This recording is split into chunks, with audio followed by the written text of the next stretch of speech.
Breaking news. Breaking news. Breaking news. Conférence annuelle du ministère des Travaux publics au Cameroun, des solutions pour la construction des routes. Merci de rester sur CNN. Breaking news. Breaking news. Quelles sont les possibilités qui permettent au ministère des Travaux publics de maintenir les routes en terre en bon état tout le long de l'année 2021 au Cameroun? Telle est la problématique qui a servi de fil d'Ariane Cardinal ce 18 janvier 2021 lors de l'ouverture de la conférence annuelle de ce département ministériel. Cette rencontre qui se tient dans une salle virtuelle à cause de la pandémie de coronavirus a permis à l'ingénieur camerounais Emmanuel Nganou-Djoumessi de rappeler l'importance de la maîtrise des coûts des travaux routiers. Il y a lieu de bien retenir que cette maîtrise des coûts de travaux routiers est une préoccupation de tous les instants.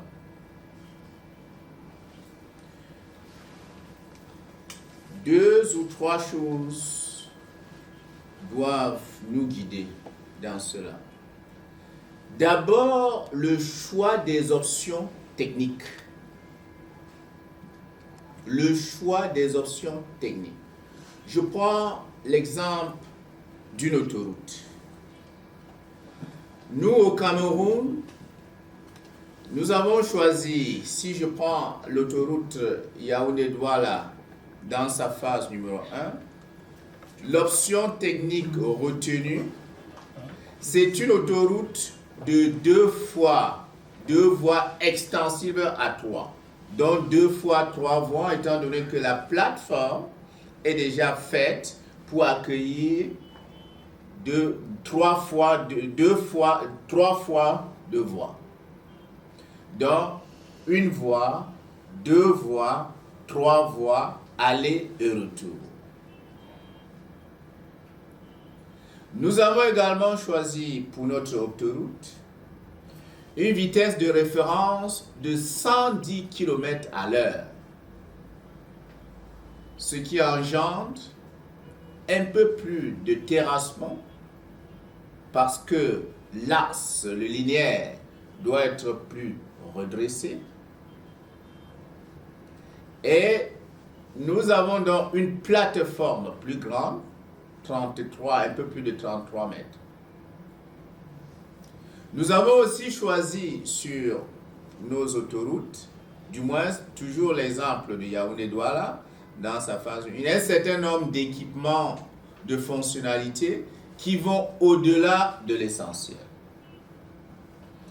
Et pour tout dire, notre kilomètre d'autoroute prend aussi en compte les aménagements socio-économiques de base pour que la route, effectivement, contribue à l'amélioration de la qualité de vie des populations de sa zone d'intervention. Accompagné des professionnels dans le domaine des travaux publics tels que Armand Jodong, le secrétaire d'État, et Banvé, le secrétaire général, les responsables des services centraux et déconcentrés, le patron du ministère des Travaux publics a donné des orientations sur les futurs marchés en construction de routes. Les dossiers d'appel d'offres, je l'ai dit, je le répète, nous sommes en train de préparer déjà la construction de la ring road.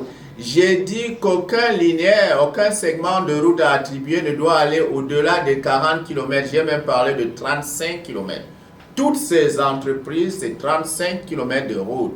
Si nous avons 70 km de route à construire, alors on va attribuer les travaux à 2 entreprises au moins.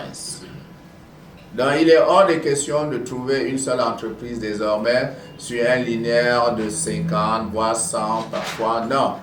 35 km de route à construire et on lui montre le DAO et qui prend en compte le dimensionnement, les différents profils que nous avons arrêtés. Ce forum d'échange qui a réuni les acteurs du monde des travaux publics intervient dans le processus de réalisation des projets d'infrastructure. Une opportunité de remise en cause des pratiques onéreuses pour donner une redéfinition cohérente d'une stratégie adéquate et réaliste pour la construction des infrastructures routières. Les travaux de la conférence se poursuivent jusqu'au 21 janvier 2020 par la restitution des travaux et la présentation du rapport rapport général. Merci d'être sur CNN, la télévision autrement. Les programmes se poursuivent. Retrouvez en ligne toute l'info en continu sur C-Web Info, 100% info, non-stop.